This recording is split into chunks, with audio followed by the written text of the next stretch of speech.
आजकल एक प्रश्न बड़ा कभी कभी विद्यार्थियों के सामने, राजनीति शास्त्र के विद्यार्थियों के सामने बहुत महत्वपूर्ण आते हैं और इस प्रश्न का चर्चा करना बहुत ही आवश्यक था। मैंने व्यवस्थापिका पढ़ा दिया पिछले वीडियो में, कार्यपालिका पढ़ा दिया, लेकिन एक प्रश्न उठता है कि आजकल हमेशा लगातार निरंतर कार्यपालिका की शक्तियां बढ़ रही हैं, व्यवस्थापिका की शक्तियां घट रही हैं।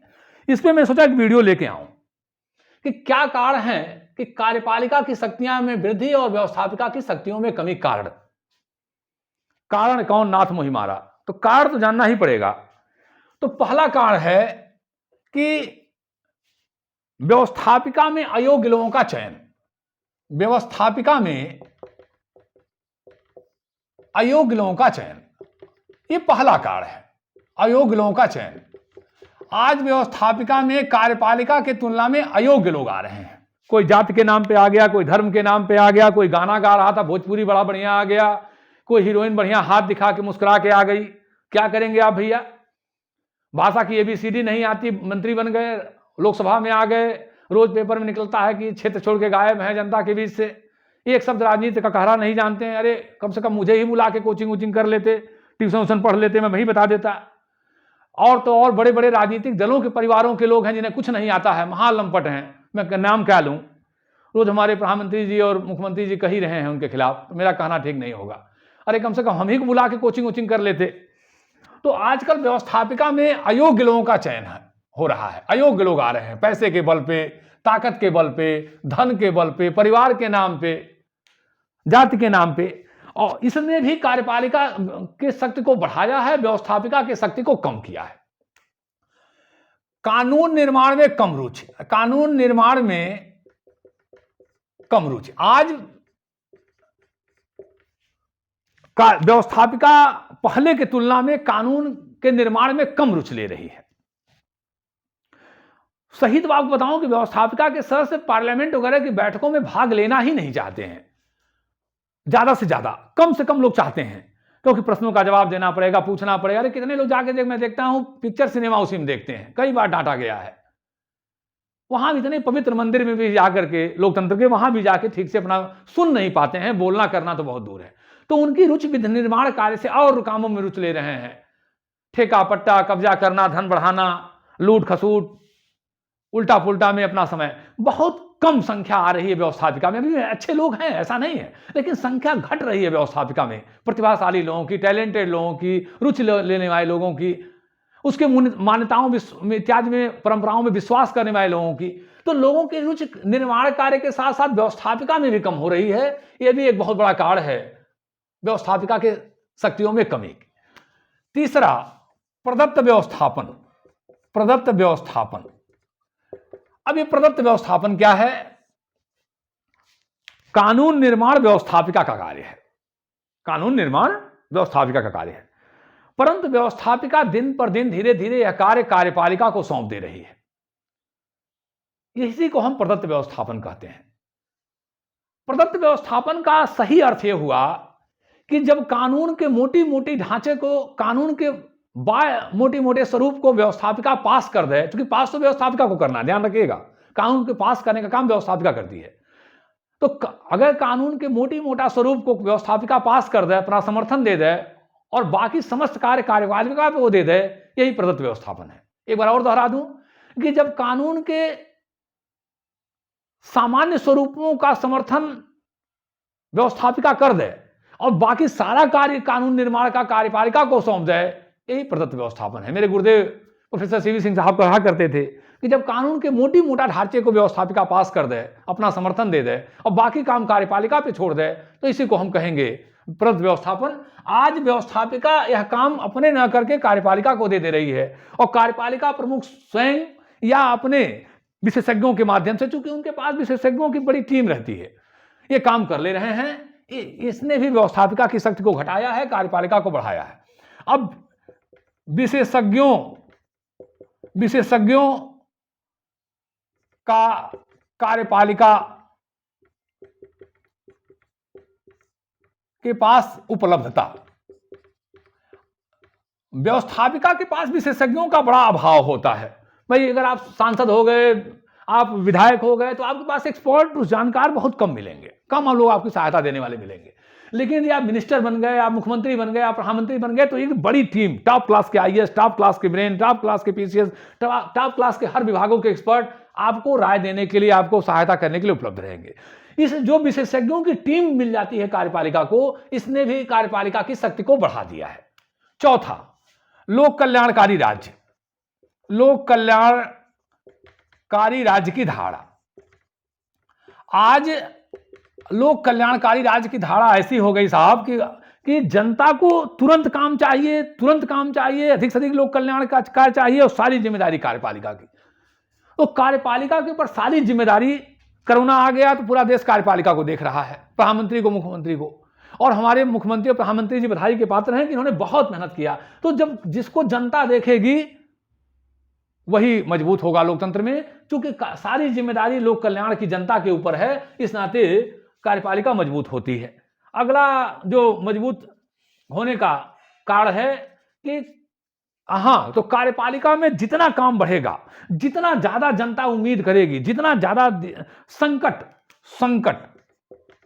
संकट काल, जब भी देश में कोई संकट आता है, संकट हमेशा आ रहा। आज का पूरी दुनिया ही चिंता का युग है।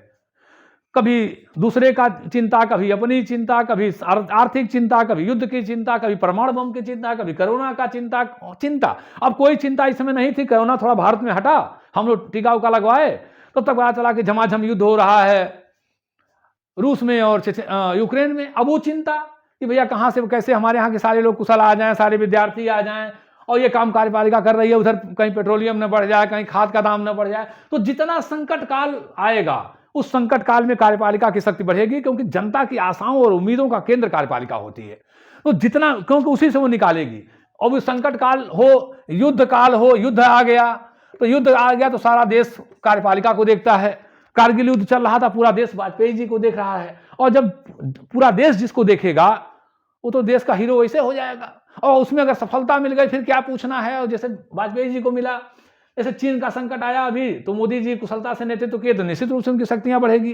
तो ये संकट काल, युद्ध काल कार्यपालिका की शक्तियों को बढ़ा देती है। सेनाओं पर नियंत्रण। कार्यपालिका का सेनाओं पर नियंत्रण होता है, तो निश्चित रूप से सेनाओं पर नियंत्रण, और निश्चित रूप से कार्यपालिका का शक्तियों को बढ़ा देता है, क्योंकि उन्हीं के नियंत्रण में सेना होती है। वैदेशिक नीतियों का संचालन, वैदेशिक नीतियों का संचालन, आप आगे लिखते रहिएगा। वैदेशिक नीतियों का संचालन, हमारे देश के दुनिया में कितने ज्यादा अच्छे तरीके से संबंध होंगे, ये सब कुछ कार्यपालिका पे निर्भर होता है। कितने अच्छे तरीके से हम भारत का हित साथ लेंगे, अपने दुनिया में अपने नागरिकों का रक्षा कर लेंगे, अपने देश का लाभ कर लेंगे, ये सब कुछ कार्यपालिका पे निर्भर करता है। तो वैदेशिक, दूरसंचार, या ये कहिए संचार माध्यमों की वृद्धि, संचार माध्यमों में वृद्धि। पहले क्या था कि एक राजा को एक छोर से दूसरे छोर अपने राज्य में जाने के लिए, दिल्ली से हैदराबाद जाने में पता चलता कि कई हजारों, सैकड़ों साल भी महीना लग जाते थे, महीनों लग जाते थे, साल लग जाते थे। अब संचार माध्यमों ने कार्यपालिका की शक्ति को बढ़ा दिया है। अब पता चला कि कोई आदमी कहीं खदान में, उसका ट्रक में चोट लग गई, वहां प्रधानमंत्री ने कैमरे से देख लिया।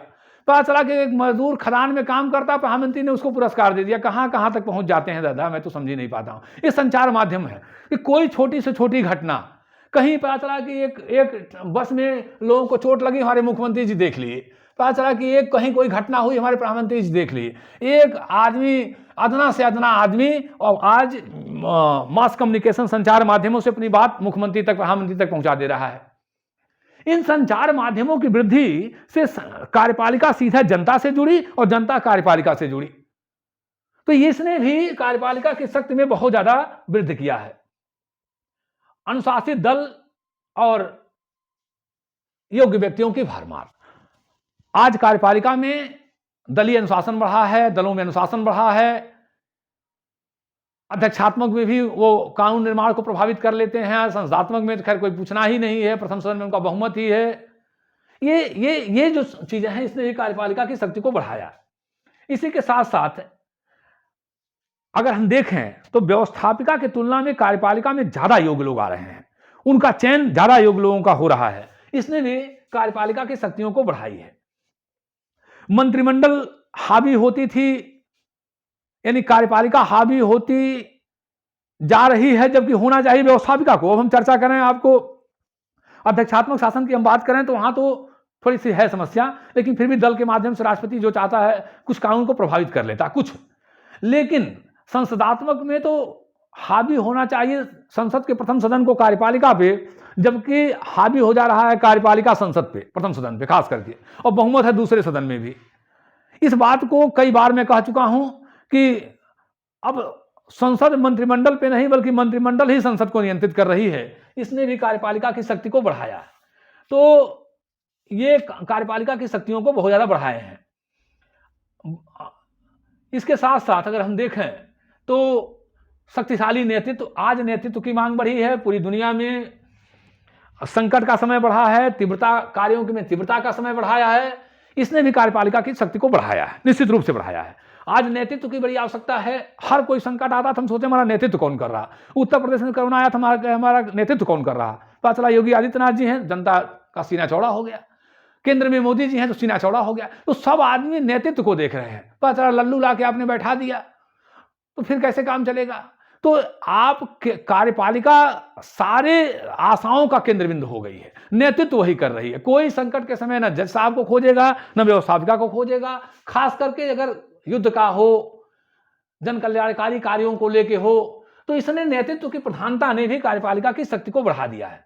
बहुत सारे संकट उत्पन्न हो रहे हैं, बहुत सारी परिस्थितियां उत्पन्न हो रही हैं, तो निश्चित रूप से, लेकिन यह कहना अनुचित होगा कि व्यवस्थापिका का महत्व खत्म हो गया। नहीं, व्यवस्थापिका का अपना महत्व है, बहुत महत्वपूर्ण है, लेकिन कार्यपालिका भी महत्वपूर्ण है और व्यवस्थापिका की शक्तियों में निरंतर कमी आ रही है, कार्यपालिका की शक्तियों में निरंतर बढ़ रही है। आज व्यवस्थापिका अपने कार्यों में कम रुचि ले रही है, कम योग्यता के लोग आ रहे हैं। लोक कल्याणकारी राज्य ने कार्यपालिका की शक्ति को बढ़ा दिया है। और जो सबसे बड़ा कारण है दुनिया में संकट का होना, संकट निरंतर आ रहे हैं। जैसे लग रहा है कि संकटों का पूरा बाढ़ चल रही है, कोई न कोई संकट आएगा। जैसे लग रहा है कि संकट का पार्ट 1 चल रहा, पार्ट 1, पार्ट 2, पार्ट 2। अब पूरी दुनिया एक दूसरे से जुड़ी है। क्या पहले का समय होता तो रूस और यूक्रेन युद्ध का भारत पे क्या असर पड़ता भैया, लेकिन आज पड़ रहा है। आज सारे पढ़े लिखे लोग, भारत के आम जनता चिंतित है कि तेल महंगा हो जाएगा, खाद महंगा हो जाएगा, ये हो जाएगा, वो हो जाएगा, कैसे क्या होगा, व्यापार होगा। अभी पता चला कि $135-36 प्रति बैरल तेल पहुंच गया है। कल रात में टीवी देख रहा था कि 300 पहुंच जाएगा। ये जो संकट आ रहे हैं और निरंतर संकट आ रहे हैं, कभी परमाणु बम का खतरा, कभी विदेशी संकट, कभी सीमाओं का संकट, कभी आर्थिक संकट। इस संकट ने कार्यपालिका की शक्ति को अपने आप बढ़ा दिया है, क्योंकि जब कोई संकट आएगा तो उस देश की आम जनता, उस देश का जनमानस, लोकतंत्र में खास करके बात मैं कर रहा हूं, कार्यपालिका को देखता है। तो संसदात्मक में तो शक्ति बढ़ती ही है, अध्यक्षात्मक में भी शक्ति बढ़ जाती है। क्योंकि अमेरिका की हम बात कर लें, जहां कार्यपालिका का सदस्य व्यवस्थापिका का सदस्य नहीं है, वहां भी लोग राष्ट्रपति को देखने लगते हैं। तो निश्चित रूप से संसद मजबूर होती है राष्ट्रपति के पक्ष में कानून बनाने के लिए, क्योंकि संसद के सदस्य भी तो जनता से चुन के आ रहे हैं और जनता के आशाओं का केंद्र है कार्यपालिका। तो निश्चित रूप से कार्यपालिका की शक्ति बढ़ाना ही पड़ेगा और अध्यक्षात्मक में तो कुछ पूछना ही नहीं है, क्योंकि उनका बहुमत है। इस तरह से सारे संकटों ने, ये जो संकट क्रमबद्ध आ रहे हैं, इसने कार्यपालिका की शक्ति को बढ़ा दिया है। और अंत में मैं कहना चाहूंगा कि कार्यपालिका ही जनता के आशाओं का, जनता की उम्मीदों का, लोक कल्याणकारी राज्य के स्वरूपों का अंतिम केंद्र बिंदु बन गई है। इस नाते कार्यपालिका की शक्तियां बढ़ी हैं। इसी के साथ जय हिंद, जय भारत।